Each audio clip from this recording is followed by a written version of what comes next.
Hello friends, স্বাগতম তোমাদের প্রিয় ইউটিউব চ্যানেল অধ্যয়ন। শুরু করার আগে বইটি খুলে রাখুন আর আমার সাথে পড়তে থাকুন। যাদের কাছে বইটি নাই তারা তাড়াতাড়ি বইটি কিনে নিও, বইটি সত্যিই খুব ভালো। আর একটি কথা, যদি ভিডিওটি দেখে তোমার উপকার হয়ে থাকে তাহলে সাবস্ক্রাইব ও লাইক করে দিয়ে। চলো শুরু করি। Chapter 3, salient features of the constitution. সংবিধানের প্রধান বৈশিষ্ট্য। The Indian Constitution is unique in its contents and spirit. Though borrowed from almost every constitution of the world, the Constitution of India has several salient features that distinguish it from the constitutions of the other countries. ভারতীয় সংবিধান তার বিষয়বস্তু এবং চেতনায় অনন্য। যদিও বিশ্বের প্রায় প্রতিটি সংবিধান থেকে ধার করা হয়েছে, ভারতের সংবিধানের বেশ কিছু বিশিষ্ট বৈশিষ্ট্য রয়েছে যা একে অন্যান্য দেশের সংবিধান থেকে আলাদা করে। It should be noted at the outset that a number of original features of the Constitution, as adopted in 1949, have undergone a substantial change on account of several amendments, particularly 7th, 42nd, 44th, 73rd, 74th, 97th and 101st amendments. এটি শুরুতে উল্লেখ করা উচিত যে সংবিধানের মূল বৈশিষ্ট্যগুলির একটি সংখ্যা, যেমন 1949 সালে গৃহীত হয়েছিল, বেশ কয়েকটি সংশোধনীর কারণে, বিশেষ করে 7তম, 42তম, 44তম, 73তম, 74তম, 97তম এবং 101তম সংশোধনীর কারণে উল্লেখযোগ্য পরিবর্তন হয়েছে।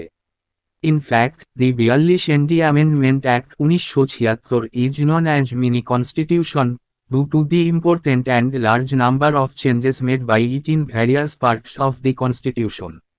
প্রকৃতপক্ষে 42তম সংশোধনী আইন 1976 সংবিধানের বিভিন্ন অংশে এটি দ্বারা করা গুরুত্বপূর্ণ এবং বিপুল সংখ্যক পরিবর্তনের কারণে মিনি সংবিধান হিসাবে পরিচিত।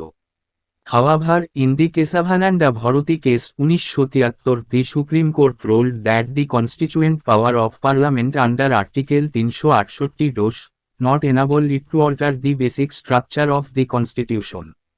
যাই হোক, কেশভানন্দ ভারতী মামলায় 1973 সুপ্রিম কোর্ট রায় দিয়েছিল যে 368 ধারার অধীনে সংসদের সংবিধানের ক্ষমতা রয়েছে, সংবিধানের মৌলিক কাঠামো পরিবর্তন করতে সক্ষম হবে না। Salient features of the Constitution. সংবিধানের প্রধান বৈশিষ্ট্য। The salient features of the Constitution, as it stands today, are as follows. সংবিধানের প্রধান বৈশিষ্ট্যগুলি, যা আজ দাঁড়িয়ে আছে, নিম্নরূপ। 1. Lengthiest written constitution. 1. দীর্ঘতম লিখিত সংবিধান। Constitutions are classified into written, like the American Constitution, or unwritten, like the British Constitution. The Constitution of India is the lengthiest of all the written constitutions of the world. It is a very comprehensive, elaborate and detailed document. সংবিধানগুলি American সংবিধানের মতো লিখিত বা British সংবিধানের মতো অলিখিত 10-এ শ্রেণীবদ্ধ করা হয়।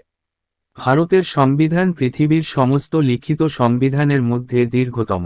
এটি একটি অত্যন্ত ব্যাপক, বিস্তৃত এবং বিস্তারিত দলিল। Originally, 1949, the Constitution contained a preamble, 395 articles, divided into 22 parts and 8 schedules.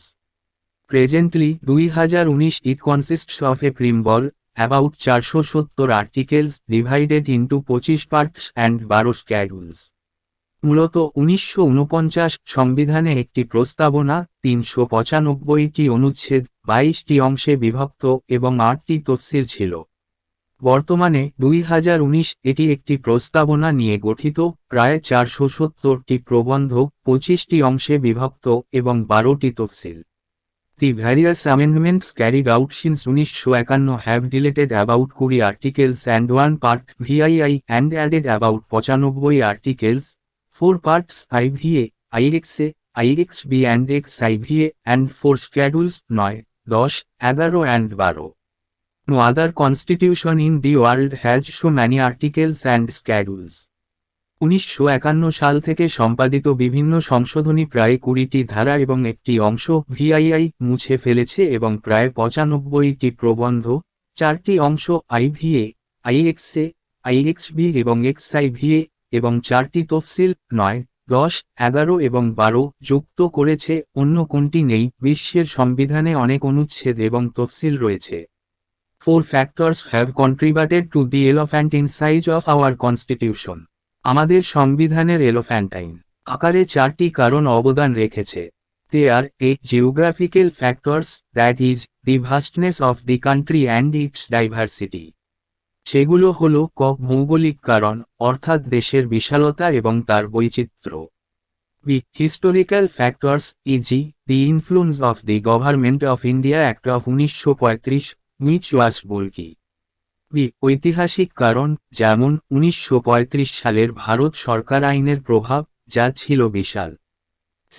Single constitution for both the center and the states. The dominance of legal luminaries in the Constituent Assembly. C. কেন্দ্র এবং রাজ্য উভয়ের জন্য একক সংবিধান। D. গণপরিষদে আইনি আলোকিত ব্যক্তিদের আধিপত্য।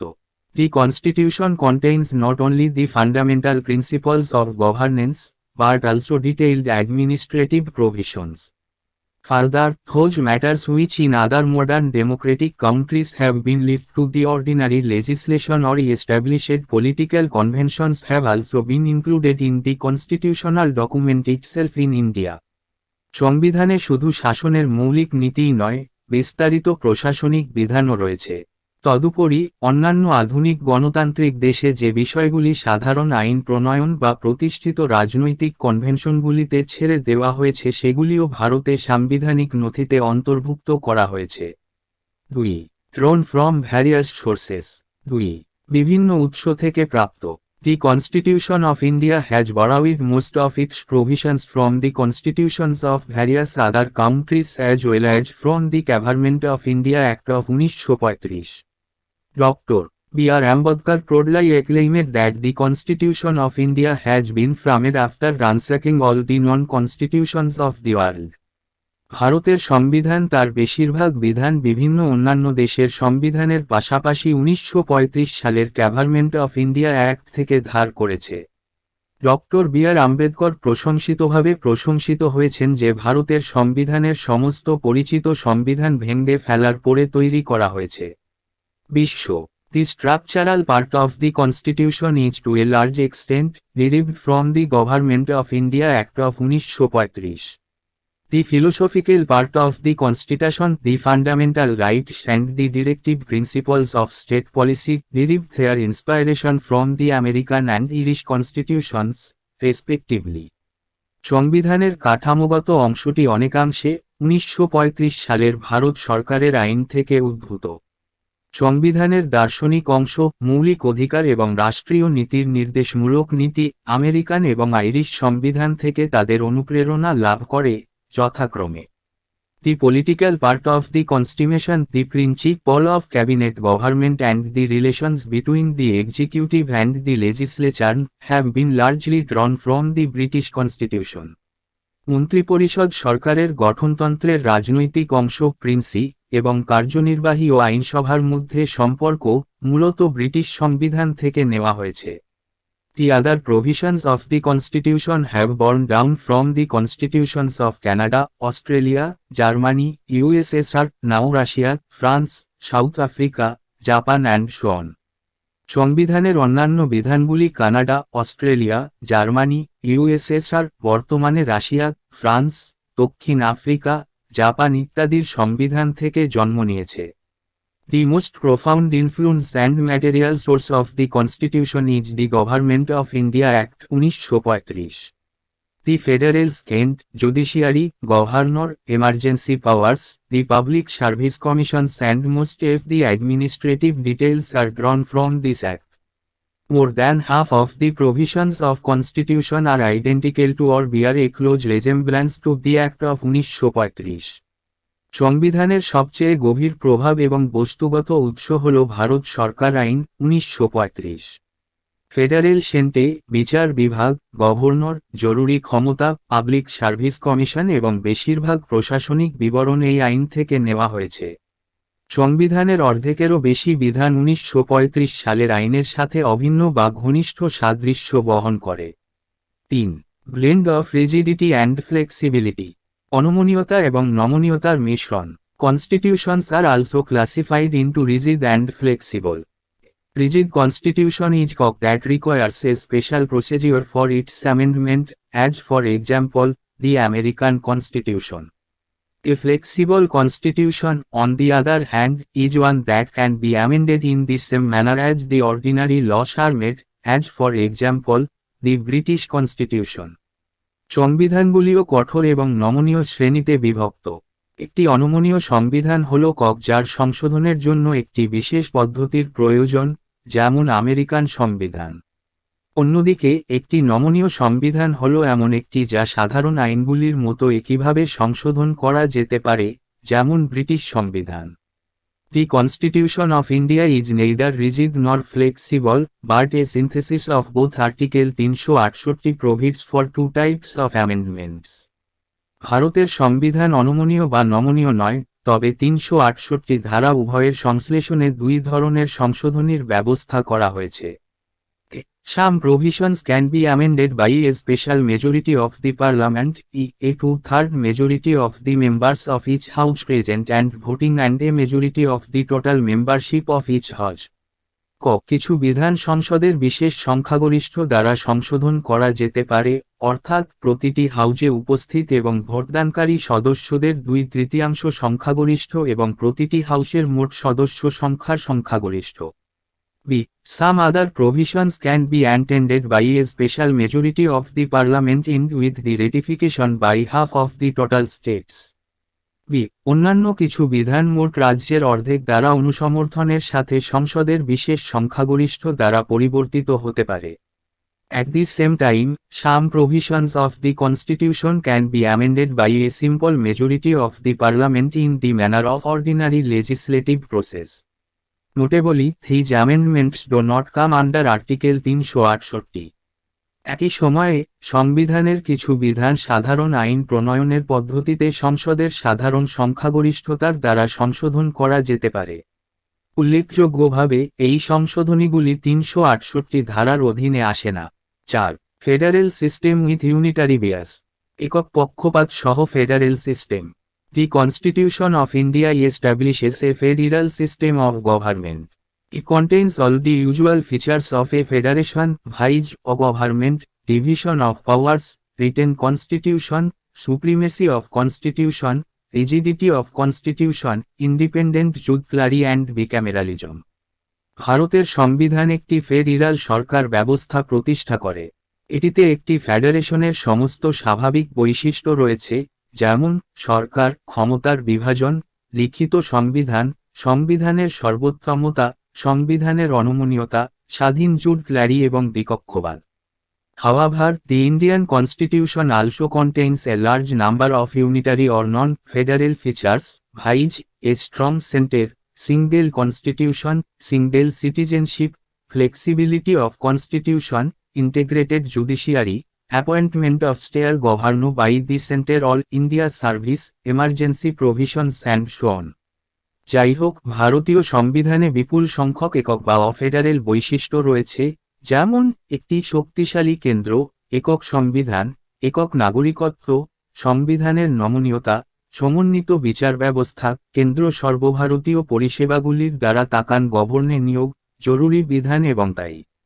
Moreover, the term federation has not been used in the Constitution. Article 1, on the other hand, describes India 40 union of states, which implies two things. 1. Indian federation is not the sole if an agreement by the states, and 2. A state has the right to exit from the federation. অধিকন্তু, federation শব্দটি সংবিধানের অনুচ্ছেদ 1 কোথাও ব্যবহার করা হয়নি। অন্যদিকে, Bharat 40 union of স্টেটসকে বর্ণনা করে, যা দুটি জিনিসকে বোঝায়। 1. রাজ্যগুলির দ্বারা একটি চুক্তি হলে ভারতীয় ফেডারেশনটি শুল নয়, এবং 2. রাষ্ট্রের দ্বারা একটি চুক্তি রয়েছে, ফেডারেশন থেকে যোগদানের অধিকার। Hence, the Indian Constitution has been variously described as federal in form but unitary in spirit, quasi-federal by Kehar, bargaining federalism by Morris Jones, cooperative federalism by Granville Austin, federation with a centralizing tendency by Fear Jennings and so on.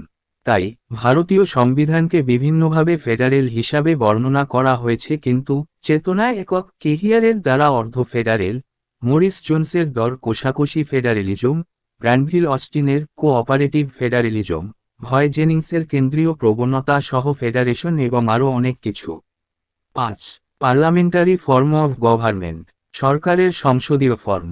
The constitution of India has opted for the British parliamentary system of government rather than American presidential system of government.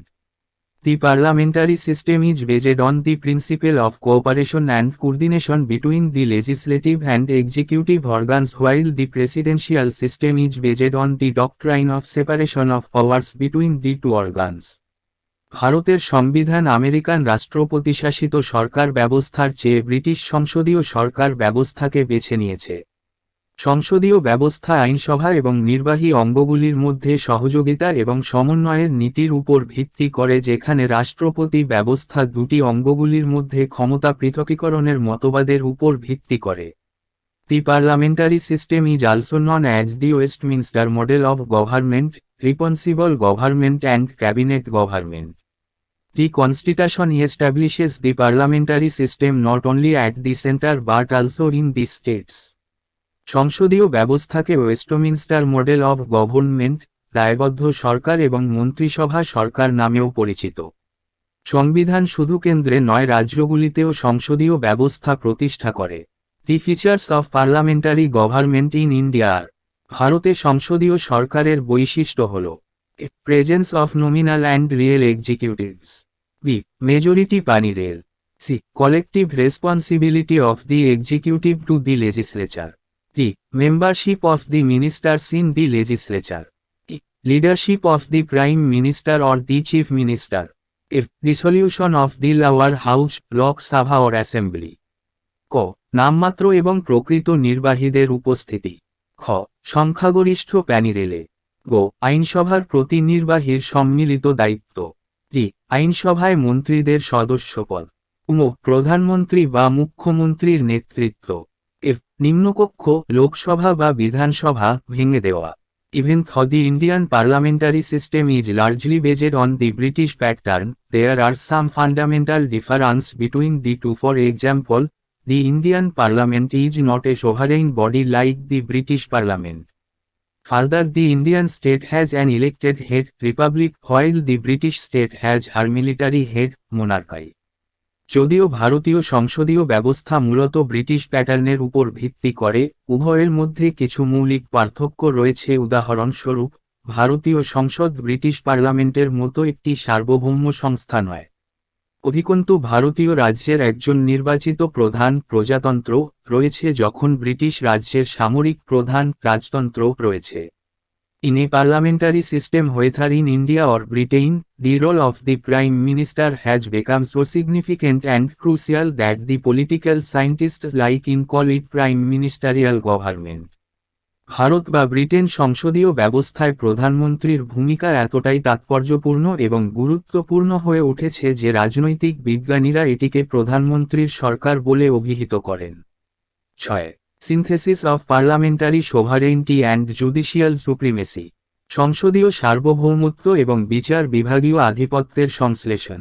The doctrine of sovereignty of parliament is associated with the British parliament, while the principle of judicial supremacy with that of the American Supreme Court. পার্লামেন্টের সার্বভৌমত্বের মতবাদটি British পার্লামেন্টের সাথে যুক্ত, যেখানে American supreme কোর্টের সাথে বিচার বিভাগীয় আধিপত্যের নীতি। Just as the Indian parliamentary system differs from the British system, the scope of judicial review power of the Supreme Court in India is narrower than that of what exists in us. This Wbcs the American Constitution provides for due process of law against that of procedure established by law contained in the Indian Constitution, Article 21. ভারতীয় সংসদীয় ব্যবস্থা যেমন British ব্যবস্থা থেকে পৃথক, তেমনি ভারতে supreme কোর্টের বিচার বিভাগীয় পর্যালোচনা ক্ষমতা আমাদের মধ্যে বিদ্যমান তার চেয়ে সংকীর্ণ।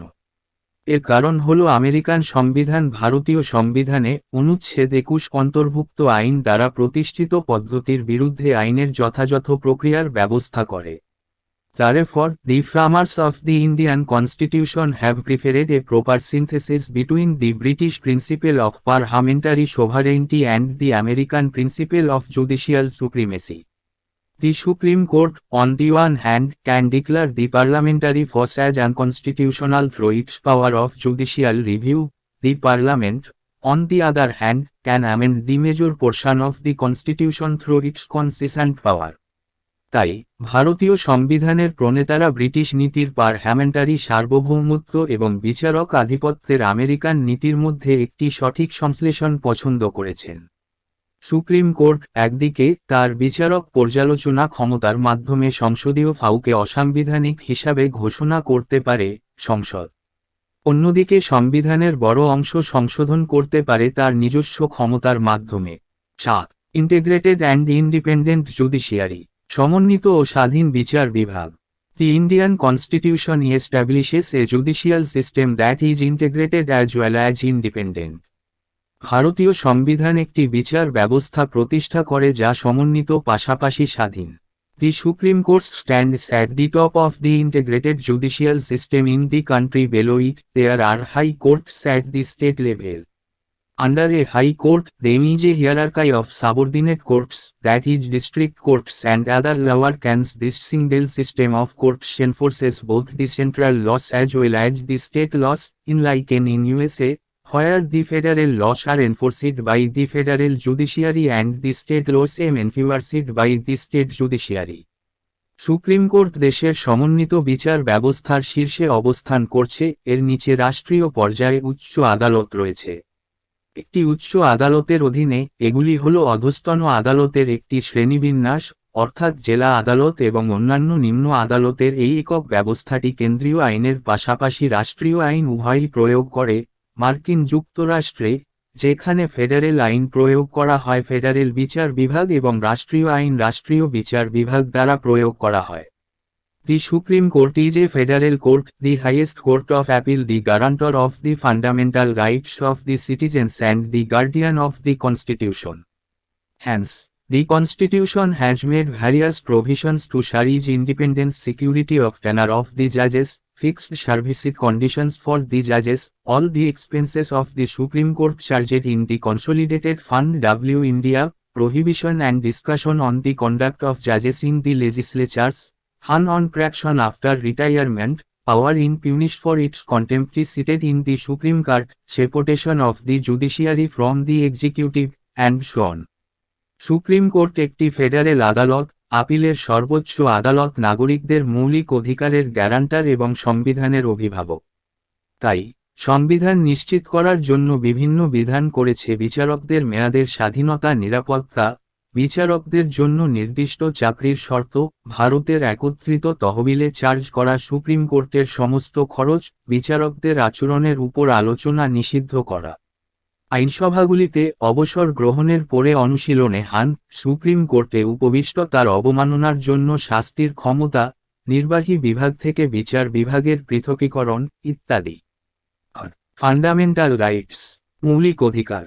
Part II of the Indian Constitution guarantees as fundamental rights to all the citizens. ভারতীয় সংবিধানের তৃতীয় অংশে সকল নাগরিকের মৌলিক অধিকারের নিশ্চয়তা রয়েছে। Right to equality, articles 14-18। B, right in freedom, articles 19-22। C, right against exploitation, articles 23-24। The right to freedom of religion, Article 25-20, E. Cultural and educational rights, Articles 21-30 and F. Right to constitutional remedies, Article 32. ক. সমতার অধিকার, ধারা 14-18। খ. ফ্রিডমের অধিকার, article 19-22। C. শোষণের বিরুদ্ধে অধিকার, ধারা 23-24। ডি. ধর্মের স্বাধীনতার অধিকার, ধারা 25-20। উম. সাংস্কৃতিক ও শিক্ষাগত অধিকার, ধারা 21-30 এবং চ. সাংবিধানিক প্রতিকারের অধিকার, অনুচ্ছেদ 32। The fundamental rights are meant for promoting the idea of political democracy. They operate as limitations on the tyranny of the executive and arbitrary laws of the legislature. They are justiciable in nature, that is, they are enforceable by the courts for their violation. The aggrieved person can directly go to the Supreme Court, which can issue the rights of habeas corpus, mandamus prohibition, certiorari and quo warranto for the restoration of his rights. মৌলিক অধিকার রাজনৈতিক গণতন্ত্রের ধারণা প্রচারের জন্য বোঝানো হয়। তারা কার্যনির্বাহী এবং আইনসভার স্বেচ্ছাচারী আইনের অত্যাচারের সীমাবদ্ধতা হিসাবে কাজ করে। তারা প্রকৃতিতে ন্যায়সঙ্গত, অর্থাৎ তারা তাদের লঙ্ঘনের জন্য আদালত দ্বারা প্রয়োগযোগ্য। সংক্ষুব্ধ ব্যক্তি সরাসরি সুপ্রিম কোর্টে যেতে পারেন, যা তার অধিকার পুনরুদ্ধারের জন্য হেবিয়াস কর্পাস, ম্যান্ডামাস নিষেধাজ্ঞা, সার্টিওরারি এবং কো ওয়ারেন্টো রিট জারি করতে পারে। However, the fundamental rights are not absolute and subject to reasonable restrictions. Further, they are not sacrosanct and can be curtailed or repealed by the Parliament through a constitutional amendment act. They can also be suspended during the operation of a national emergency except the rights guaranteed by Articles 20 and 21. যাই হোক, মৌলিক অধিকার নিরঙ্কুশ নয় এবং যুক্তিসঙ্গত বিধিনিষেধ সাপেক্ষে তদাতীত। এগুলি পবিত্র নয় এবং সাংবিধানিক সংশোধনী আইনের মাধ্যমে সংসদ দ্বারা হ্রাস বা বাতিল করা যেতে পারে। আর্টিকেল 20 এবং 21 দ্বারা নিশ্চিত করা অধিকার ব্যতীত জাতীয় জরুরি অবস্থার অপারেশন চলাকালীনও তাদের স্থগিত করা যেতে পারে। 9. Directive principles of state policy. রাষ্ট্রীয় নীতির নির্দেশমূলক নীতি। According to doctor B.R. Ambedkar, the directive principles of state policy is a novel feature of the Indian Constitution. They are enumerated in Part IX of the Constitution. They can be classified into three broad categories: socialistic, Gandhian and liberal, intellectual. Doctor B.R. আম্বেদকরের মতে, রাষ্ট্রীয় নীতির নির্দেশমূলক নীতি ভারতীয় সংবিধানের একটি অভিনব বৈশিষ্ট্য। সংবিধানের IX অংশে তাদের গণনা করা হয়েছে। তাদের তিনটি বিস্তৃত বিভাগে শ্রেণীবদ্ধ করা যেতে পারে: সমাজতান্ত্রিক, গান্ধীবাদী এবং উদার বুদ্ধিজীবী। The directive principles are meant for promoting the ideal of social and economic democracy. They seek to establish a welfare state in India. However, unlike the fundamental rights, the directives are non-justiciable in nature, that is, they are not enforceable by the courts for their violation. Yet, the Constitution itself declares that these principles are fundamental to the governance of the country and it shall be the duty of the state to apply these principles in making laws. Hence, they impose a moral obligation on the state authorities for their application. But, the real furor, sanction behind them in political, that is, public. নির্দেশমূলক নীতিগুলি সামাজিক এবং economic গণতন্ত্রের আদর্শ প্রচারের জন্য বোঝানো হয়েছে। তারা ভারতে একটি কল্যাণ রাষ্ট্র প্রতিষ্ঠা করতে চায়। যাই হোক, মৌলিক অধিকারের বিপরীতে, নির্দেশাবলী প্রকৃতিতে অন্যায়বিচারযোগ্য, অর্থাৎ তাদের লঙ্ঘনের জন্য আদালত দ্বারা প্রয়োগযোগ্য নয়। তবুও, সংবিধান নিজেই ঘোষণা করে যে এই নীতিগুলি দেশের শাসনের মৌলিক এবং এটি হবে আইন প্রণয়নে এই নীতিগুলো প্রয়োগ করা রাষ্ট্রের কর্তব্য। তাই, তারা তাদের আবেদনের জন্য রাষ্ট্রীয় কর্তৃপক্ষের উপর নৈতিক বাধ্যবাধকতা আরোপ করে। কিন্তু, তাদের পেছনে আসল ফরর, অনুমোদন, রাজনৈতিক, অর্থাৎ জনসাধারণের। In the Arinera Mills case 1980, the Supreme Court held that the Indian Constitution is founded on the bedrock of the balance between the fundamental rights and the directive principles. অ্যারিনেরা মিলস মামলায় 1980 সুপ্রিম কোর্ট বলেছিল যে Indian সংবিধান মৌলিক অধিকার এবং নির্দেশমূলক নীতির মধ্যে ভারসাম্যের ভিত্তির উপর প্রতিষ্ঠিত। 10. Fundamental duties. মৌলিক কর্তব্য। The original constitution did not provide where the fundamental duties of the citizens were added during the operation of internal emergency 1925-77 by the 42 and the Constitutional Amendment Act of 1976 and মূল সংবিধানে নাগরিকদের মৌলিক কর্তব্যগুলি প্রদান করা হয়নি। এগুলি 1976 সালের 42তম সাংবিধানিক সংশোধনী আইন দ্বারা অভ্যন্তরীণ জরুরি অবস্থা 1925-77 পরিচালনার সময় যুক্ত করা হয়েছিল। দি রিকমেন্ডেশন অ্যাট দি সোয়ারানসিং কমিটি দি 6টি constitutional amendment act of 2003 added one more fundamental duty এবং শরণ সিং কমিটির সুপারিশ 2003 সালের 6তম সাংবিধানিক সংশোধনী আইন আরও একটি মৌলিক কর্তব্য যোগ করে। The part of the Constitution which consists of only one article 51A, specifies the 11 fundamental duties which inspect the Constitution, national flag and national anthem to protect the sovereignty, unity and integrity of the country, to promote the spirit of common brotherhood amongst all the people, to preserve the rich heritage of our composite culture and so on. সংবিধানের part, যেটিতে শুধুমাত্র একটি অনুচ্ছেদ 51 রয়েছে, দেশের সার্বভৌমত্ব, ঐক্য ও অখণ্ডতা রক্ষার জন্য সংবিধান, জাতীয় হাগ এবং জাতীয় সঙ্গীত পরিদর্শন করার জন্য 11টি মৌলিক দায়িত্ব নির্দিষ্ট করে, সকল মানুষের মধ্যে অভিন্ন ভ্রাতৃত্বের চেতনা উন্নীত করা, আমাদের যৌগিক সংস্কৃতির সমৃদ্ধ ঐতিহ্য রক্ষা করা ইত্যাদি। The fundamental duties serve as a reminder to citizens that while enjoying their rights, they have also to be quite conscious of duties they owe to their enemy, their society and to their fellow citizens. However, like the directive principles, the duties are also non-justiciable in nature. নাগরিকদের জন্য একটি অনুস্মারক হিসাবে মৌলিক কর্তব্য সেবা যে তাদের অধিকার ভোগ করার সময়। এছাড়াও তাদের কর্তব্য সম্পর্কে যথেষ্ট সচেতন হতে হবে যে তারা তাদের আচার, তাদের সমাজ এবং তাদের সহ নাগরিকদের প্রতি যা পালন করে। যাই হোক, নির্দেশমূলক নীতির মতো কর্তব্যগুলিও প্রকৃতিতে অযৌক্তিক। 11. এ সিকুলার স্টেট, একটি ধর্মনিরপেক্ষ রাষ্ট্র।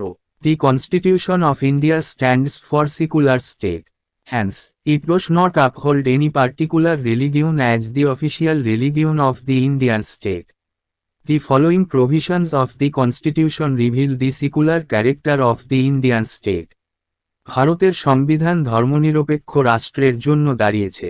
সুতরাং, এটি ভারতীয় রাজ্যের সরকারি ধর্ম হিসাবে কোনো নির্দিষ্ট ধর্মকে সমর্থন করে না। সংবিধানের নিম্নলিখিত বিধানগুলি ভারতীয় রাজ্যের ধর্মনিরপেক্ষ চরিত্রকে প্রকাশ করে।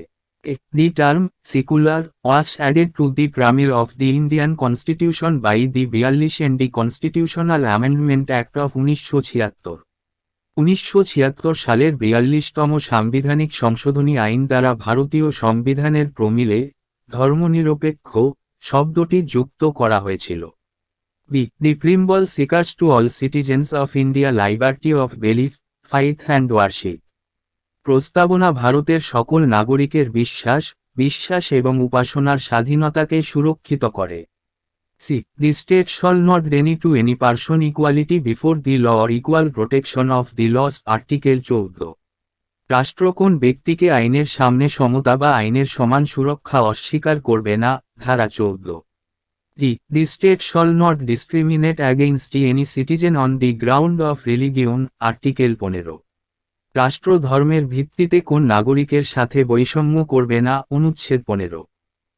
Equality of opportunity for all citizens in matters of public employment, article 16। সরকারি চাকরির ক্ষেত্রে সকল নাগরিকের জন্য সুযোগের সমতা, অনুচ্ছেদ 16। If all persons are equally entitled in freedom of conscience and the right to freely profess, practice and propagate any religion, article 25। সকল ব্যক্তি বিবেকের স্বাধীনতা এবং স্বাধীনভাবে যে কোনো ধর্ম পালন, অনুশীলন ও প্রচারের অধিকারের সমান অধিকারী, অনুচ্ছেদ 25। Every religious denomination or any of its action shall have the right to manage its religious affairs, article 26। প্রত্যেক ধর্মীয় সম্প্রদায়ের বা এর যে কোনো কর্মের তার ধর্মীয় বিষয়গুলি পরিচালনা করার অধিকার থাকবে, ধারা 26। No person shall be compelled to pay any tax for the promotion of a particular religion, article 27। কোনো ব্যক্তিকে কোনো নির্দিষ্ট ধর্মের প্রচারের জন্য কোনো কর দিতে বাধ্য করা হবে না, ধারা 27। No religious instruction shall be provided in any educational institution maintained by the state, article 28। রাষ্ট্র কর্তৃক পরিচালিত কোন শিক্ষা প্রতিষ্ঠানে কোন ধর্মীয় নির্দেশ প্রদান করা হবে না, ধারা 28। Any section of these teachers shall have the right to conserve its distinctive language, script or cultural, article 29। সিচার্নসের যে কোনো বিভাগের তার স্বতন্ত্র ভাষা লিপি বা সাংস্কৃতিক সংরক্ষণের অধিকার থাকবে, ধারা 29। All minorities shall have the right to establish and administer educational institutions of their choice, article 30। সমস্ত সংখ্যালঘুদের তাদের পছন্দের শিক্ষা প্রতিষ্ঠান প্রতিষ্ঠা ও পরিচালনা করার অধিকার থাকবে, ধারা 30। The state shall endeavor in seeker for all the citizens a uniform civil code article 44। রাষ্ট্র সকল নাগরিকের জন্য একটি অভিন্ন দেওয়ানি বিধি ধারা 44 সুরক্ষিত রাখার চেষ্টা করবে। The Western concept of secularism cannot say complete separation between the religion, the church and the state, the politics. This negative concept of secularism is inapplicable in the Indian situation where the society is multi-religious. ধর্মনিরপেক্ষতার পশ্চিমা ধারণা ধর্ম, গির্জা এবং রাষ্ট্রের রাজনীতি মধ্যে সম্পূর্ণ বিচ্ছিন্নতাকে বোঝায়। ধর্মনিরপেক্ষতার এই নেতিবাচক ধারণাটি ভারতীয় পরিস্থিতিতে যেখানে সমাজ বহুধর্মীয় সেখানে প্রযোজ্য নয়। Hence, the Indian Constitution embodies the positive concept of secularism, giving equal respect to all religions or enacting all religions equally. তাই ভারতীয় সংবিধান ধর্মনিরপেক্ষতার ইতিবাচক ধারণাকে মূর্ত করে, অর্থাৎ সব ধর্মকে সমান সম্মান দেওয়া বা সব ধর্মকে সমানভাবে আটকানো। Moreover, the Constitution he also wished the old system of communal representation, that is, reservation of seats in the legislators on the basis of religion. তদুপরি সংবিধানেও তিনি সাম্প্রদায়িক প্রতিনিধিত্বের পুরানো ব্যবস্থা অর্থাৎ ধর্মের ভিত্তিতে বিধায়কদের আসন সংরক্ষিত করেছিলেন। However, it provides for the temporary version of seats for the scheduled camps and scheduled tribes to ensure adequate representation to them. যাই হোক, এটি অনিল তফসিলি উপজাতিদের জন্য পর্যাপ্ত সংবেদন নিশ্চিত করার জন্য শিডিউলের জন্য আসনের অস্থায়ী অবকাশ প্রদান করে। 12. Universal adult franchise. Universal adult franchise. The Indian Constitution adopts universal adult franchise as a basis of elections to the Lok Sabha and the main legislative assemblies. Every citizen who is not less than 10 years of age has a right to vote without any discrimination of caste, men, religion, sex, literacy, wealth and so on. The voting age was reduced to 18 years from 21 years in 1989 by the 6 Constitutional Amendment Act of 1988. ভারতীয় constitution সর্বজনীন প্রাপ্তবয়স্কদের ভোটাধিকার গ্রহণ করে লোকসভা এবং প্রধান আইনসভার নির্বাচনের ভিত্তিতে 10 বছরের কম বয়সী প্রতিটি নাগরিকের জাত, পুরুষ, ধর্ম, লিঙ্গ, সাক্ষরতা, সম্পদ এবং আরও কিছু বৈষম্য ছাড়াই ভোট দেওয়ার অধিকার রয়েছে। 1988 সালের 61তম সাংবিধানিক সংশোধনী আইনের মাধ্যমে ভোটের বয়স 1989 সালে 21 বছর থেকে কমিয়ে 18 বছর করা হয়েছিল। The introduction of universal adult franchise by the constitution makers was a bold experiment and highly remarkable in view of the size of the country, its huge population, high poverty, social inequality and overwhelming illiteracy. সংবিধান প্রণেতাদের দ্বারা সার্বজনীন প্রাপ্তবয়স্ক ভোটাধিকারের প্রবর্তন ছিল একটি সাহসী পরীক্ষা এবং দেশের সাই আইন, বিপুল জনসংখ্যা, উচ্চ বন্দর, সামাজিক বৈষম্য এবং অপ্রতিরোধ্য নিরক্ষরতার পরিপ্রেক্ষিতে অত্যন্ত উল্লেখযোগ্য। Universal adult franchise makes democracy broad based, enhances the self respect and prestige of the common people, uphold the principle at equality, enables minorities in protect their interests and opens up new hopes and vistas for weaker sections. সার্বজনীন প্রাপ্তবয়স্ক ভোটাধিকার গণতন্ত্রকে ব্যাপকভিত্তিক করে তোলে, সোম জনগণের আত্মসম্মান ও মর্যাদা বাড়ায়, সমতার নীতিকে সমর্থন করে, সংখ্যালঘুদের তাদের স্বার্থ রক্ষায় সক্ষম করে এবং দুর্বল অংশের জন্য নতুন আশা ও পথ খুলে দেয়। 13. সিঙ্গেল সিটিজেনশিপ, একক নাগরিকত্ব। The Indian Constitution is federal and envisages dual polity, center and states. It provides for only a single citizenship, that is, the Indian citizenship. যদিও ভারতীয় সংবিধান ফেডারেল এবং দ্বৈত রাজনীতির কেন্দ্র ও রাজ্যগুলি কল্পনা করে, তবে এটি শুধুমাত্র একটি একক নাগরিকত্ব অর্থাৎ ভারতীয় নাগরিকত্ব প্রদান করে। In countries like USA, on the other hand, each person is not only a citizen of USA but also a citizen of the particular state in which he belongs. Thus, he owes allegiance to both and enjoy dual sets of rights, one conferred by the national government and another by the state government. মার্কিন যুক্তরাষ্ট্রের মতো দেশে, অন্যদিকে, nose ব্যক্তি কেবল মার্কিন যুক্তরাষ্ট্রের নাগরিকই নয়, তিনি যে নির্দিষ্ট দাগের নাগরিক, তারও একজন নাগরিক। এইভাবে তিনি উভয়ের কাছে অভিযুক্তদের ঘৃণা করেন এবং দ্বৈত অধিকার উপভোগ করেন, একটি জাতীয় সরকার এবং অন্যটি রাজ্য সরকার কর্তৃক প্রদত্ত। India, all citizens irrespective of the state in which they are born airside enjoy the same political and civil rights of citizenship all over the country and no discrimination is made between them. টোডিয়ায় সমস্ত সিটিমাস নির্বিশেষে যে রাষ্ট্রে তারা জন্মগ্রহণ করেছে তারা সারা দেশে নাগরিকত্বের একই রাজনৈতিক এবং নাগরিক অধিকার ভোগ করে এবং তাদের মধ্যে কোনো বৈষম্য করা হয় না। Despite the communal provision for a single citizenship and uniform titles for all the people, India has been witnessing the communal riots, class life wars, linguistic clashes and ethnic disputes. This means that the cherished goal of the constitution makers to build a united and integrated Indian nation has not been fully realized. একক নাগরিকত্ব এবং সমস্ত মানুষের জন্য অভিন্ন টিগলাসের জন্য বিধিবদ্ধ বিধান থাকা সত্ত্বেও ভারত সাম্প্রদায়িক দাঙ্গা, শ্রেণী উকুন যুদ্ধ, ভাষাগত সংঘর্ষ এবং জাতিগত বিরোধ প্রত্যক্ষ করেছে। এর অর্থ এই যে সংবিধান প্রণেতাদের লালিত লক্ষ্য একটি অখণ্ড ও সমন্বিত ভারতীয় জাতি গঠনের জন্য সম্পূর্ণরূপে উপলব্ধি করা হয়নি। 14 ইন্ডিপেন্ডেন্ট বডিজ, স্বাধীন সংস্থা। The Indian Constitution not only provides for the legislative, executive and judicial organs of the government, central and state, but also establishes certain independent bodies they are envisaged by the Constitution as the hallmarks of the democratic system and government in India. থিজেয়ার, ভারতীয় সংবিধান শুধুমাত্র সরকারের আইন প্রণয়নমূলক এবং বিচার বিভাগীয় অঙ্গগুলির জন্যই প্রযোজ্য নয়, কেন্দ্র ও রাজ্য কিন্তু কিছু স্বাধীন সংস্থাও প্রতিষ্ঠা করে যেগুলিকে সংবিধানের দ্বারা ভারতে সরকারে গণতান্ত্রিক ব্যবস্থার খড়গ হিসাবে কল্পনা করা হয়েছে। Election commission to ensure free and fair elections to the parliament, the state legislatures, the office of president of India and the office of vice president of India. নির্বাচন কমিশন সংসদ, রাজ্য সংস্থা, ভারতের রাষ্ট্রপতির কার্যালয় এবং ভারতের উপরাষ্ট্রপতির অফিসে অবাধ ও সুষ্ঠু নির্বাচন নিশ্চিত করতে। The Comptroller and Auditor General of India to audit the accounts of the central and state governments. He acts as the guardian of public purse and commenter on the legality and integrity of government expenditure.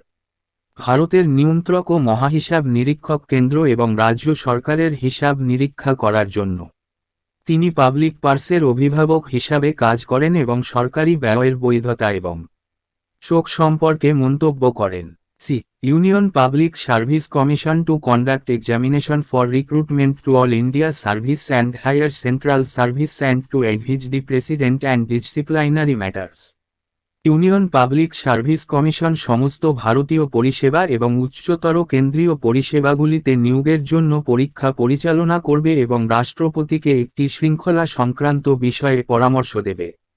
The state public service commission in every state to conduct examination for recruitment two state service and advise the governor on disciplinary. রাজ্য public service commission রাজ্য পরিষেবাগুলিতে নিয়োগের জন্য পরীক্ষা পরিচালনা করতে এবং শৃঙ্খলা সংক্রান্ত বিষয়ে রাজ্যপালকে পরামর্শ দেয়। The Constitution ensures the independence of these bodies through various provisions like security of tenure, fixed service conditions, expenses being charged the Commodity Fund of India, and so on.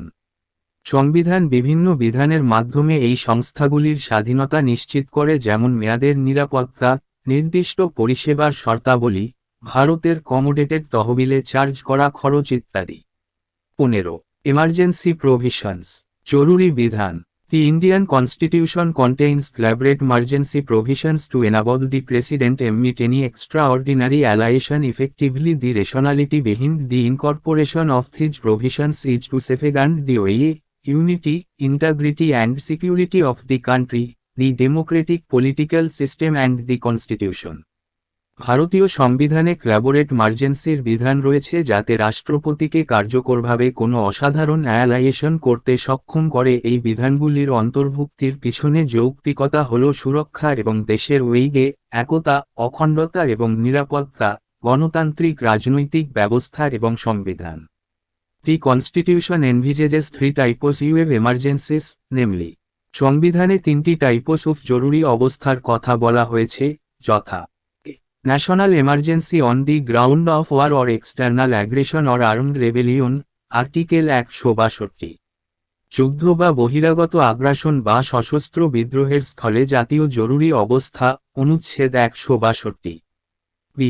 State emergency President's rule on the ground of লাদুস at constitutional machinery in the state, article 356, or failure to comply with the directions of the center, article 365 and রাজ্যে ভূমি ব্যবহার এবং সাংবিধানিক যন্ত্রপাতির ভিত্তিতে রাষ্ট্রীয় জরুরি অবস্থা, রাষ্ট্রপতির শাসন, অনুচ্ছেদ 356, বা কেন্দ্রের 365 অনুচ্ছেদের নির্দেশনা মেনে চলতে ব্যর্থতা এবং C. Financial emergency on the ground of threat the financial stability or credit of India, article 360। আর্থিক স্থিতিশীলতা বা ইনিশিয়ার ক্রেডিট হুমকির ভিত্তিতে আর্থিক জরুরি অবস্থা, অনুচ্ছেদ 360। During emergency, the central government becomes all powerful and the states to the total control of the same inserts the federal structure into a unitary one without a formal amendment of the constitution. This kind of transformation of the political system from federal, during normal times, to unitary, during emergency, is a unique feature of the Indian constitution. জরুরি অবস্থার সময় কেন্দ্রীয় সরকার সর্বশক্তিমান হয়ে ওঠে এবং রাজ্যগুলি CEM এর সম্পূর্ণ নিয়ন্ত্রণের জন্য সংবিধানের আনুষ্ঠানিক সংশোধন ছাড়াই ফেডারেল কাঠামোকে একক কাঠামোতে মুক্ত করে। ফেডারেল সাধারণ সময়ে থেকে একক জরুরি অবস্থায় রাজনৈতিক ব্যবস্থার এই ধরনের রূপান্তর ভারতীয় সংবিধানের একটি অনন্য বৈশিষ্ট্য। 16. থ্রি-টায়ার গভর্নমেন্ট, 3 স্তরের সরকার। Originally, the Indian Constitution, like any other federal constitution, provided for a dual polity and contained provisions with regard to the organization and powers of the center and the states. Later, the 73 RD and 74 TH Constitutional Amendment Act 1992 added a third tier of government in local, which is not found in any other constitution of the world. মূলত ভারতীয় সংবিধান অন্য যে কোনো federal সংবিধানের মতো একটি দ্বৈত রাজনীতির জন্য প্রদান করে এবং কেন্দ্র ও রাজ্যগুলির সংগঠন এবং ক্ষমতা সংক্রান্ত বিধানগুলি অন্তর্ভুক্ত করে। পরবর্তীতে 73তম এবং 74তম সাংবিধানিক সংশোধনী আইন 1992 সরকারের তৃতীয় বন্ধন স্থানীয়ভাবে যুক্ত করেছে, যা বিশ্বের অন্য কোনো সংবিধানে পাওয়া যায় না। The 73 RD Amendment Act of 1992 gave constitutional recognition to the panchayats, moral local governments, by adding a new part IX and a new Schedule 11 to the Constitution.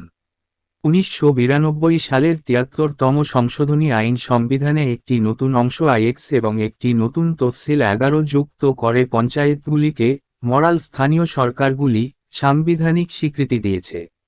Similarly, the 74 TH Amendment Act of 1992 gave constitutional recognition to the municipalities, urban local mentsi, by adding a new part and a new Schedule 12 to the Constitution.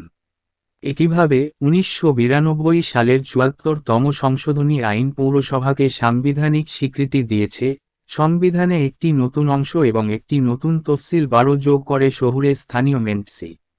17. Cooperative societies, সমবায় সমিতি। The 97 TH Constitutional Amendment Act of 2011 gave a constitutional status and protection to cooperative societies. In this context, it made the following 3 changes in the Constitution. 2011 সালের 97তম সাংবিধানিক সংশোধনী আইন সমবায় সমিতিকে একটি সাংবিধানিক মর্যাদা এবং সুরক্ষা দিয়েছে। এর পরিপ্রেক্ষিতে এটি সংবিধানে নিম্নলিখিত 3টি পরিবর্তন করেছে। It made the right to form co-operative societies fundamental right, article 19। এটি কোঅপারেটিভ সোসাইটি গঠনের অধিকারকে মৌলিক অধিকার করেছে, ধারা 19। 2. Included a new directive principle of state policy on promotion of cooperative societies, article 43b। সমবায় সমিতির প্রচারের জন্য রাষ্ট্রীয় নীতির একটি নতুন নির্দেশমূলক নীতি অন্তর্ভুক্ত করেছে, ধারা 43b। 3. It added a new part in the Constitution which is untitled as the Co-operative Societies, Articles 243 J to 243 GT. এটি সংবিধানে একটি নতুন অংশ যুক্ত করেছে যার শিরোনাম সমবায় সমিতি ধারা 243 জেইচ থেকে 243 JD. The new part contains various provisions to ensure that the co-operative society in the country functions in a democratic, professional, autonomous and economically sound manner. দেশের সমবায় সমিতি যাতে গণতান্ত্রিক, পেশাদার, স্বায়ত্তশাসিত এবং অর্থনৈতিকভাবে সুষ্ঠুভাবে কাজ করে তা নিশ্চিত করার জন্য নতুন পার্টতে বিভিন্ন বিধান রয়েছে। It empowers the Parliament in respect of multi-state cooperative societies and the state legislature in respect of other cooperative societies to make the appropriate law. এটি বহু রাষ্ট্রীয় সমবায় সমিতির ক্ষেত্রে সংসদকে এবং অন্যান্য অপারেটিভ সোসাইটির ক্ষেত্রে রাজ্য আইনসভাকে যথাযথ আইন প্রণয়নের ক্ষমতা দেয়। ক্রিটিসিজম অফ দি কনস্টিটিউশন, সংবিধানের সমালোচনা। The Constitution of India, as framed and adopted by the Constituent Assembly of India, has been criticized on the following grounds. ভারতের সংবিধান ভারতের গণপরিষদ কর্তৃক প্রণীত এবং গৃহীত নিম্নলিখিত কারণে সমালোচনা করা হয়েছে। 1. A borrowed constitution, একটি ধার করা সংবিধান। The critics opined that the Indian Constitution contains nothing new and original. They described it as a borrowed constitution or a bag of borrowings or a hodgepodge constitution or a patchwork of several documents of the world constitutions. সমালোচকদের মতামত ছিল যে ভারতীয় সংবিধানে নতুন এবং মৌলিক কিছুই নেই। তারা একে ধার করা সংবিধান বা ধার নেওয়ার থলি বা হটপোচ সংবিধান বা বিশ্ব সংবিধানের বেশ কয়েকটি নথির প্যাচওয়ার্ক হিসাবে বর্ণনা করেছে। However, this criticism is unfair and illogical. This Wbcs, the framers of the Constitution made necessary modifications in the features borrowed from other constitutions for their suitability to the Indian conditions, at the same time avoiding their faulties. তবে এই সমালোচনা অন্যায় ও অযৌক্তিক। এর কারণ হল সংবিধান প্রণেতারা অন্যান্য সংবিধান থেকে ধার করা বৈশিষ্ট্যগুলিতে প্রয়োজনীয় পরিবর্তন করেছিলেন ভারতীয় অবস্থার জন্য তাদের উপযুক্ততার জন্য, একই সাথে তাদের ত্রুটিগুলি এড়ানোর জন্য। While answering the above criticism in the Constituent Assembly, Dr. B.R. Ambedkar, the chairman of the drafting committee, said, "One likes to ask whether there can be anything new in a constitution framed at this hour in the history of the world. More than 100 years have rolled over when the first written constitution was drafted." গণপরিষদে উপরোক্ত সমালোচনার জবাব দিতে গিয়ে ড.বি.আর. Drafting কমিটির chairman Ambedkar বলেছেন, বিশ্বের ইতিহাসে এই মুহূর্তে প্রণীত সংবিধানে নতুন কিছু থাকতে পারে কিনা তা কেউ জিজ্ঞাসা করতে পছন্দ করে। প্রথম লিখিত সংবিধানের খসড়া তৈরির সময় 100 বছরেরও বেশি সময় পেরিয়ে গেছে। It has been followed by many countries reducing their constitutions to writing. What the scope of a constitution should be has long been settled. Similarly, what are the fundamentals of a constitution are recognized all over the world. এটি অনুসরণ করা হয়েছে অনেক দেশ তাদের সংবিধানকে লিখতে কমিয়ে দিয়েছে। একটি সংবিধানের পরিধি কি হওয়া উচিত তা অনেক আগেই নিষ্পত্তি করা হয়েছে। একইভাবে একটি সংবিধানের মৌলিক বিষয়গুলি সারা বিশ্বে স্বীকৃত। Given these facts, all constitutions in their main provisions must look similar. The only new things, if there can be any, in a constitution framed so late in the day are the variations made to remove the faulties and to accommodate it to the needs of the country. এই তথ্যের পরিপ্রেক্ষিতে তাদের মূল বিধানগুলির সমস্ত সংবিধান অবশ্যই একই রকম দেখতে হবে। এত দেরিতে প্রণীত সংবিধানে শুধুমাত্র নতুন জিনিস, যদি কিছু হতে পারে, ত্রুটিগুলি দূর করতে এবং দেশের প্রয়োজনের সাথে সামঞ্জস্য করার জন্য তৈরি করা বৈচিত্র্য। The charge of producing a blind copy of the constitutions of other countries is based, I am sir, on an inadequate study of the constitution. অন্যান্য দেশের সংবিধানের একটি অন্ধ অনুলিপি তৈরি করার অভিযোগ, আমি নিশ্চিত, সংবিধানের অপর্যাপ্ত অধ্যয়নের উপর ভিত্তি করে। 2. A carbon copy of the 1935 act, 1935 আইনের একটি carbon copy. The critics said that the framers of the Constitution have included a large number of the provisions of the Government of India Act of 1935 into the Constitution of India. সমালোচকরা বলেছেন যে সংবিধান প্রণেতারা ভারতের সংবিধানে 1935 সালের ভারত সরকার আইনের বিপুল সংখ্যক বিধান অন্তর্ভুক্ত করেছেন। Hence, they called the Constitution as a carbon copy of the 1935 Act or an amended version of the 1935 Act. For example, N. Srinivasan observed that the Indian Constitution is, both in language and substance, a close copy of the Act of 1935. তাই তারা সংবিধানকে 1935 আইনের carbon copy বা 1935 সালের আইনের সংশোধিত সংস্করণ বলে অভিহিত করেছে। উদাহরণস্বরূপ, এন শ্রীনিবাসন পর্যবেক্ষণ করেছেন যে ভারতীয় সংবিধান ভাষা ও পদার্থ উভয় ক্ষেত্রেই 1935 সালের আইনের একটি ঘনিষ্ঠ অনুলিপি।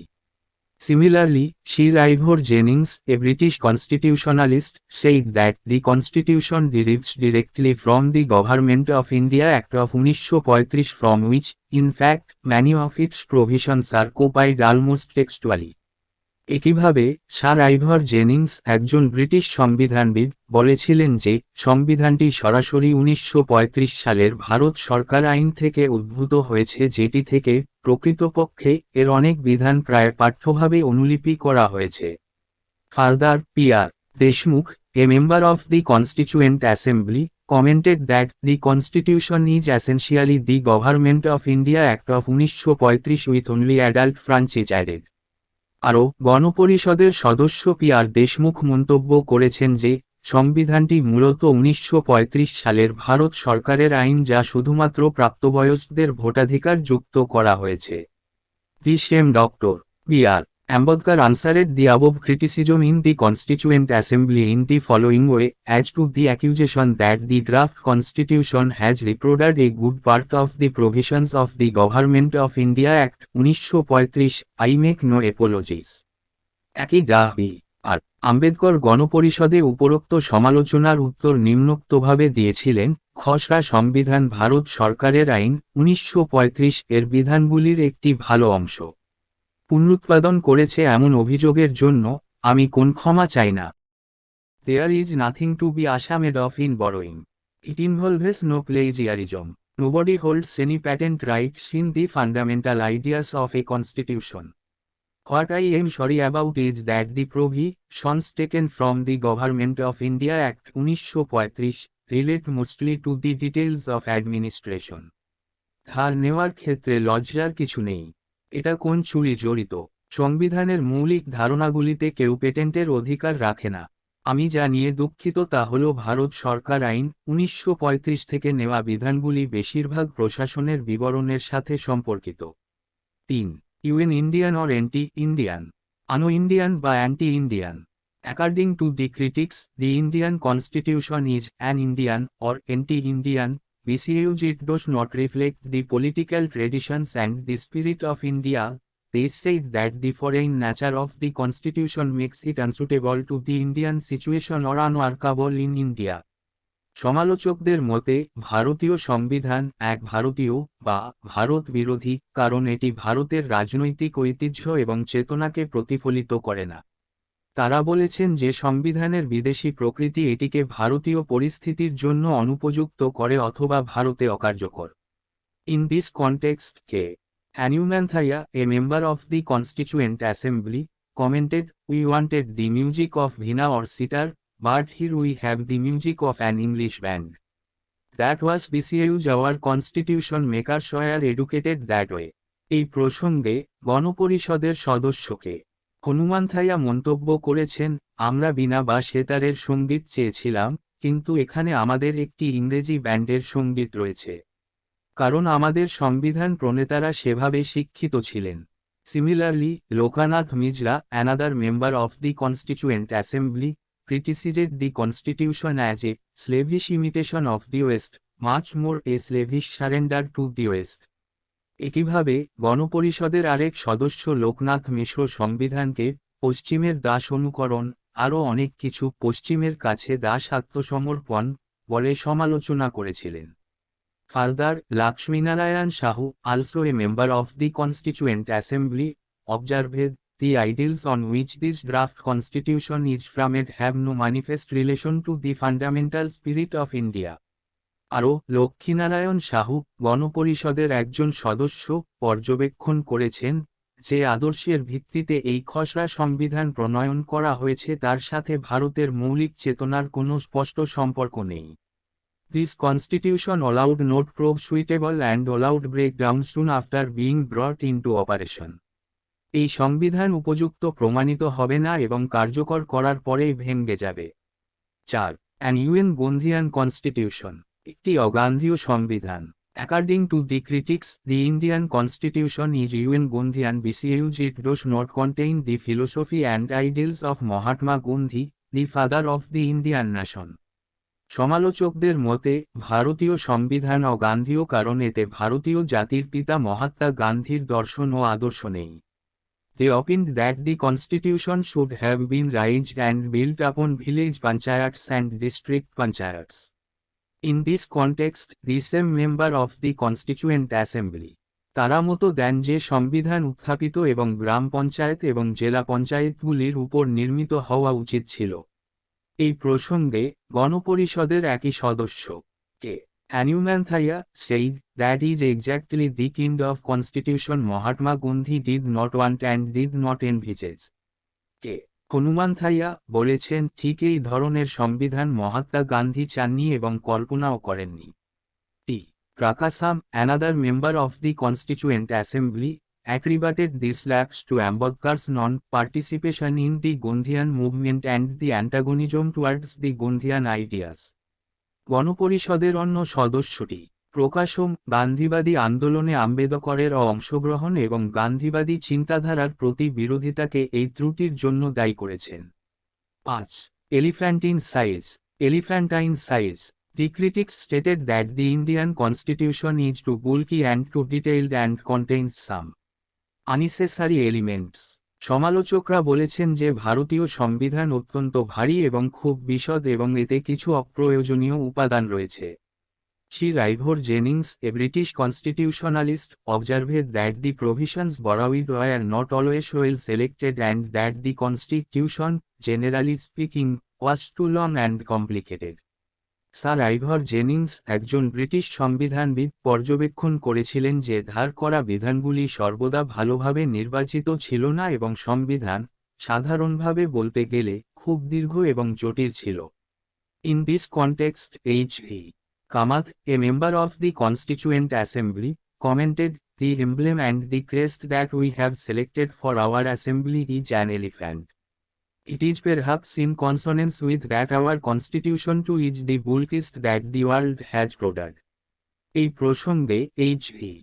গণপরিষদের সদস্য কামাত মন্তব্য করেছেন, আমরা আমাদের সমাবেশের জন্য যে প্রতীক এবং ক্রেস্টটি বেছে নিয়েছি তা হল একটি হাতি। এটি সম্ভবত আমাদের সংবিধানের সাথে সামঞ্জস্যপূর্ণ যে বিশ্বের সবচেয়ে বড় আকারের। He also said, "I am sir, the house does not agree that we should make the constitution an elephantine one." তিনি আরও বলেছিলেন, আমি নিশ্চিত, হাউস তা করে না। একমত যে আমাদের সংবিধানকে একটি হাতির মতো করা উচিত। 6. Paradise of the lawyers. আইনজীবীদের জান্নাত। According to the critics, the Indian Constitution is too legalistic and very complicated. They opined that the legal language and phraseology adopted in the Constitution makes it a complex document. The same Sir Ivor Jennings called it a lawyer's paradise. সমালোচকদের মতে ভারতীয় সংবিধান অত্যন্ত আইনি এবং অত্যন্ত জটিল। তারা মতো দেন যে সংবিধানে গৃহীত আইনি ভাষা এবং শব্দগুচ্ছ এটিকে একটি জটিল দলিল করে তোলে। একই স্যার আইভর জেনিংস এটিকে উকিলের স্বর্গ বলে অভিহিত করেছেন। In this context, H.K. Mahwari, a member of the Constituent Assembly, observed, the draft tends to make people more litigious, more inclined to go to law courts, less truthful and less likely to follow the methods of truth and non-violence. এই প্রসঙ্গে H.K. গণপরিষদের সদস্য মহেশ্বরী পর্যবেক্ষণ করেছেন, খসড়াটি লোকেদের আরও বেশি বিচার প্রার্থী, আইন আদালতে যাওয়ার জন্য বেশি কম সত্যবাদী এবং সত্য ও অহিংসার পদ্ধতি অনুসরণ করার সম্ভাবনা কম। If I may say so, the draft is really a lawyer's paradise. It opens up vast avenues of litigation and will give our able and ingenious lawyers plenty of work to do. আমি যদি বলতে পারি, খসড়াটি আসলেই আইনজীবীদের স্বর্গ। এটি মামলা মোকদ্দমার বিশাল পথ খুলে দেয় এবং আমাদের সক্ষম ও বুদ্ধিমান আইনজীবীদের অনেক কাজ করতে দেবে। Similarly, P.R.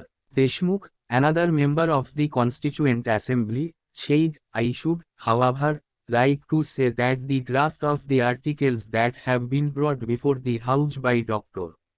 Ambedkar seems to my mind to be far too ponderous, like the ponderous times of Yellow Manual. একইভাবে গণপরিষদের আর একজন সদস্য পি.আর. দেশমুখ বলেছেন, তবে আমার বলতে চাই যে ডক্টর আম্বেদকর হাউসের সামনে যে প্রবন্ধগুলি নিয়ে এসেছেন তার খসড়াটি আমার মনে হয় অনেক বেশি চিন্তার মতো। একটি আইন ম্যানুয়ালের চিন্তাশীল সময়। A document dealing with a constitution hardly uses so much of padding and so much of verbiage. Perhaps it is difficult for them to compose a document which should be, to my mind, not a law manual but a socio-political document, a vibrating, pulsating and life-giving document. সংবিধানের সাথে সম্পর্কিত একটি নথিতে খুব কমই এত padding এবং এত বেশি শব্দ ব্যবহার করা হয়। সম্ভবত তাদের পক্ষে এমন একটি দলিল রচনা করা কঠিন যা আমার মনে হওয়া উচিত, আইন ম্যানুয়াল নয় বরং একটি সামাজিক রাজনৈতিক দলিল, একটি স্পন্দিত এবং জীবনদানকারী দলিল। But to our misfortune, that was not to be, and we have been burdened with so much of words and words which would have been very easily eliminated. কিন্তু আমাদের দুর্ভাগ্য, তা হওয়ার কথা ছিল না এবং আমরা এত বেশি শব্দ এবং শব্দের বোঝা হয়ে গেছি যা খুব সহজেই নির্মূল করা যেত। এখানেই এই চ্যাপ্টারটি শেষ করলাম। পরবর্তী ভিডিওতে আমরা পরের চ্যাপ্টার পড়ব।